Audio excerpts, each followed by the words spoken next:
بسم اللہ الرحمن الرحیم۔ السلام علیکم محترم ناظرین کرام، ہمارے چینل قمر دعا خانے پر خوش آمدید۔ اور میں حکیم احمد علی قمر آپ کی خدمت میں حاضر ہوں، اور آج میں آپ کو بتاؤں گا ملٹھی کے فائدے۔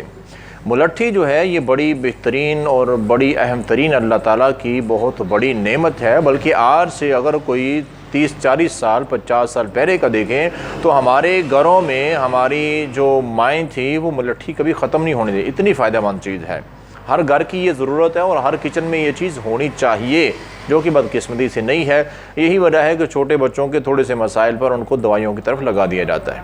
تو بلا تاخیر ملٹھی کے فائدوں کی بات کرتی ہیں تو سب سے پہلا، سب سے اہم ترین اور بڑا فائدہ ملٹھی کھانے کا کیا ہوتا ہے کہ اگر آپ کو کھانسی کا مسئلہ ہے، کھانسی کوئی بھی ہے، کسی طرح کی بھی کھانسی ہے، آپ ملٹھی استعمال کریں۔ صرف 2 انچ کا ایک ٹکڑا، ایک لکڑی ملٹھی کی آپ نے اس کو چبا لیں، اس کو چوسیں اور دیکھیں آپ کی کھانسی کیسے رفو چکر ہوتی ہے، کوئی بھی کھانسی ہے۔ دوسرا اہم ترین بڑا فائدہ، اگر آپ کی سانس کی نالیوں میں کسی طرح کا کوئی کچرا ہے یا تنگی آ رہی ہے سانس لینے میں، تو آپ ملٹھی استعمال کریں، بہترین آپ کو فائدہ ملے گا ملٹھی استعمال کرنے کا۔ سانس لینے کے لحاظ سے بڑی آسانی ہو جائے گی۔ نمبر 3 بڑا اہم ترین فائدہ یہ ہے کہ اگر آپ کو معدے کا السر ہے تو اس کے لیے بھی، یعنی آنتوں میں جتنا بھی السر بن جاتا ہے اس کے لیے بہترین چیز ہے ملٹھی۔ اس السر کو ختم کرنے کے لیے ملٹھی کا استعمال کریں، اس کو چبائیں، چوسیں، اس کا کہوہ بنا کے پئیں، بڑی لاجواب چیز ہے ملٹھی۔ اور نمبر 4 چوتھا بڑا اہم ترین ایک فائدہ یہ بھی ہے کہ ملٹھی استعمال کرنے سے اگر آپ کے منہ سے بدبو آتی ہے، بو آتی ہے، تو آپ چاہتے ہیں کہ یہ ختم ہو تو ملٹھی استعمال کریں، بہترین طریقہ ہے، ذائقہ بھی بڑا اچھا، بڑی میٹھی ہوتی ہے۔ ہاں ایک بات میں بتا دیتا ہوں، کہیں یہ رہ نہ جائے کہ ابھی میرے ذہن میں آئی ہے کہ شوگر کے مریض جو ہے ملٹھی استعمال نہ کریں، کیونکہ ملٹھی میں بہت زیادہ مٹھاس ہوتی ہے، اتنی زیادہ مٹھاس ہوتی ہے کہ جتنی ہم گڑ اور چینی میں مٹھاس محسوس کرتے ہیں اس سے 2 3 4 5 یعنی 10 گنا تک زیادہ مٹھاس ہوتی ہے۔ اس لیے کئی دفعہ ملٹھی کھانے سے تھوڑی کڑوی محسوس ہوتی ہے کیونکہ مٹھاس اتنی زیادہ ہوتی ہے۔ تو شوگر کے مریض جو ہیں وہ اسے ذرا گریز کریں، پرہیز کریں، وہ استعمال نہ کریں۔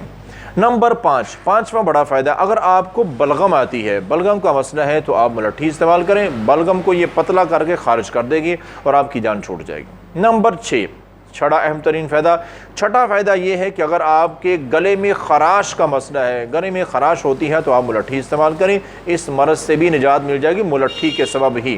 اور 7واں اہم ترین مسئلہ، اگر آپ گلے کی صفائی کی وجہ سے بڑے پریشان ہیں، گلا صاف نہیں ہوتا ہے، کوئی بات بولنے کی کوشش کرتے ہیں تو یہی کام چلتا رہتا ہے، آواز پھر بھی صاف نہیں ہوتی ہے، تو آپ ملٹھی کا استعمال کریں، ملٹھی کا کہوہ بنا کے پئیں۔ صرف 2 انچ کی ایک چھوٹی سی لکڑی ملٹھی کی، اس کو تھوڑا سا کوٹ لیں، اس کا ایک کپ کہوہ بنا کے تازہ پئیں اور دیکھیں کیسے صاف شفاف آپ کا گلا اور آواز ہو جاتی ہے۔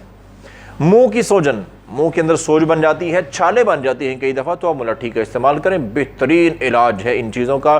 اور ایک اہم ترین چیز میں آپ کو بتا دوں کہ ملٹھی جو ہے یہ اگر آپ کے جسم میں اندرونی کہیں زخم بنتے جا رہے ہیں اندرونی، اور کئی دفعہ ایسے ہوتا ہے کہ پیشاب کی نالی میں جلن ہوتی ہے اور وہاں پہ زخموں کا اندیشہ محسوس ہو رہا ہوتا ہے، آپ ملٹھی استعمال کریں، بہترین آپ کو رزلٹ ملے گا، بہترین فائدہ ہوگا ملٹھی کے استعمال کرنے کا۔ تو یہ بڑی اچھی چیز ہے، لیکن میں یہ بتا چکا ہوں کہ شوگر کے مریض استعمال نہ کریں اور ملٹھی کو زیادہ نہ استعمال کیا رہے، کیونکہ میٹھی ہوتی ہے، بندہ کھاتا ہی رہے تو کوئی بھی چیز ہے اس کی زیادتی جو ہے نقصان دہ ہو جاتی ہے، تو اس چیزوں سے بس بچیں۔ ویسے ملٹھی کے فائدے ہی فائدے ہیں، اس کا کہوہ تو لاجواب چیز ہوتی ہے۔ تو بہرحال ملتے ہیں انشاءاللہ ایک اگلی بہترین ویڈیو میں کامیاب نسخے کے ساتھ۔ تب تک کے لیے ایک ہی گزارش جو پہلے بھی کرتا رہتا ہوں، اگر آپ ہمارے چینل پر نئے ہیں تو چینل کو سبسکرائب کر لیں، ویڈیو آپ کو اچھی لگی ہے اس کو لائک کریں، ہمارا حوصلہ بڑھ جاتا ہے ذرا، اور اس کو اپنے دوستوں میں شیئر کریں تاکہ وہ بھی ان فائدوں سے مستفید ہو سکیں۔ تب تک کے لیے اللہ حافظ۔